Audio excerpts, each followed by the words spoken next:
یہ مقتل، یہ جنگ شہر اور یہ مرگھٹ، یہ جلسے، یہ جھگڑے، یہ لوگوں کے جھرمٹ، یہی تو ہے کہانی پچھلے چند سالوں سے ہماری پاک سرزمین کی۔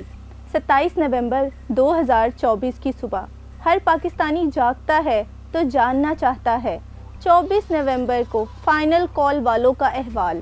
تو آئیے ہم آپ کو سناتے ہیں ایک مکمل کہانی۔ اگست 2023 سے حکومت پاکستان کی تحویل میں ایک ایسا شخص اڈیالہ جیل میں قید بیٹھا ہے جو نہ صرف پاکستان کی سب سے بڑی جماعت کا چیئرمین ہونے کا دعوے دار ہے بلکہ دنیا بھر میں ایک معروف نام یا یوں کہیے ایک بڑے برانڈ کے طور پر جانا جاتا ہے۔ یہ ہے قیدی نمبر 804۔ یہ قیدی 14 نومبر 2024 کو پاکستان سمیت پوری دنیا میں موجود اپنے ورکرز کو پاکستان کے موجودہ حالات پر احتجاجی دھرنے کی کال دیتا ہے۔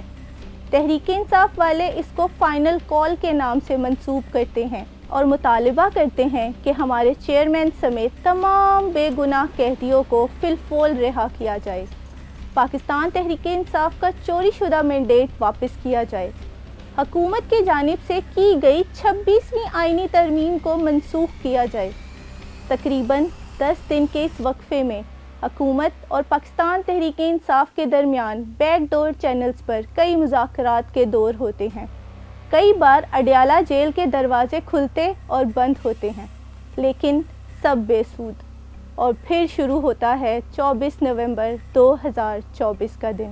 ایک طرف پاکستان تحریک انصاف کے قافلے پنجاب، خیبر پختونخوا، بلوچستان، آزاد کشمیر سے ایک ہی مقصد کے لیے روانہ ہوتے ہیں کہ ہماری منزل ہے ڈی چوک اور ہم نے اپنے کپتان کو اپنے ساتھ لے کر واپس آنا ہے۔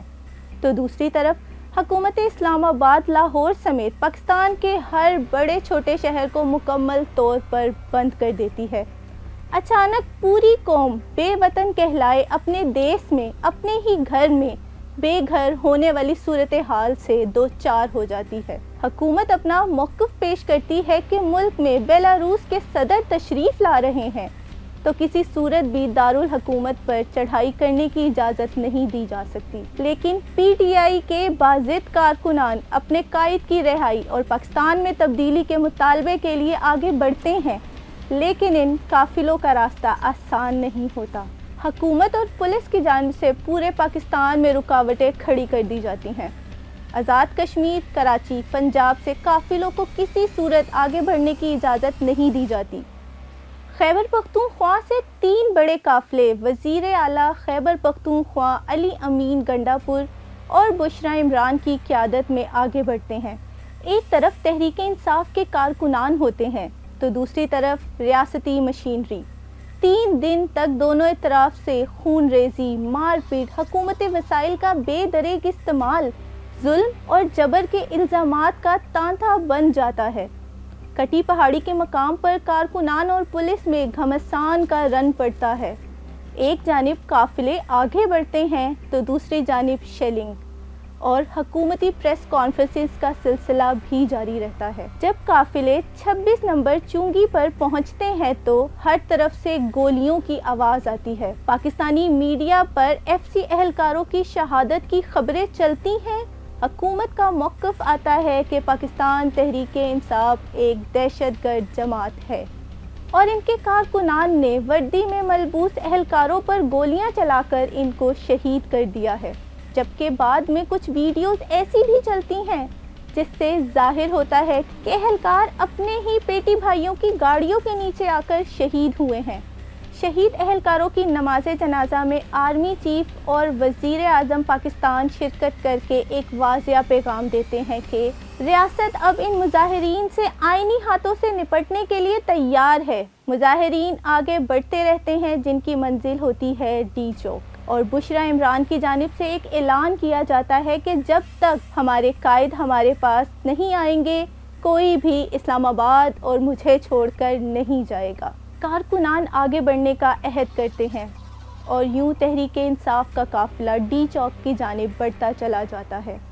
حکومتی وزراء اسی دوران پریس کانفرنسز کرتے ہیں اور کہتے ہیں کہ ان چند افراد کو روکنا ریاست کے لیے کوئی مشکل کام تو نہیں، لیکن ہم لاشوں کی سیاست نہیں کرنا چاہتے۔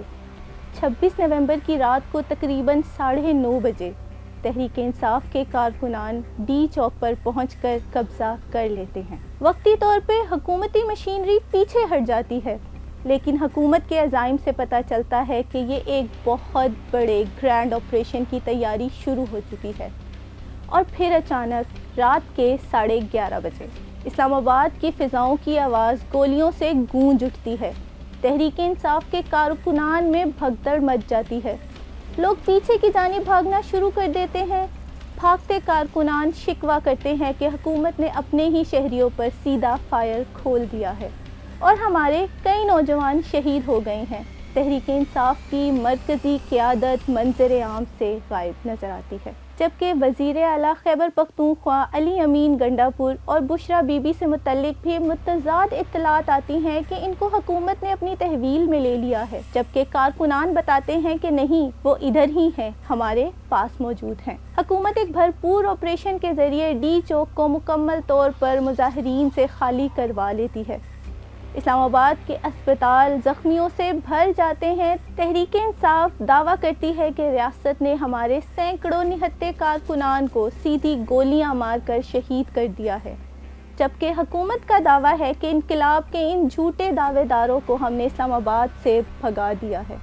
27 نومبر کا دن 11 بجے اطلاع آتی ہے کہ وزیر اعلیٰ خیبر پختونخوا علی امین گنڈا پور اور بشرا عمران مانسہرہ پہنچ چکے ہیں اور ان کی ایک پریس کانفرنس بھی شیڈیول ہے۔ تحریک انصاف کی جانب سے ریاست کے طاقت کے بے دریغ استعمال کی مذمت کے ساتھ دھرنے کے خاتمے کا اعلان کر دیا جاتا ہے۔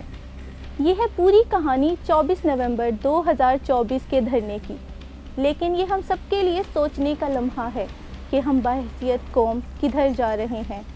بقول شاعر، ہم تو مٹ جائیں گے اے ارض وطن، لیکن تم کو زندہ رہنا ہے قیامت کی سحر ہونے تک۔ ہماری پوری قوم کو اپنے ملک کے مستقبل کے لیے سوچنے کی ضرورت ہے۔ ہمیں اپنی دعاؤں میں یاد رکھیے۔ آپ سے ہوتی ہے ملاقات اگلی کسی ویڈیو کے ساتھ۔ اللہ حافظ۔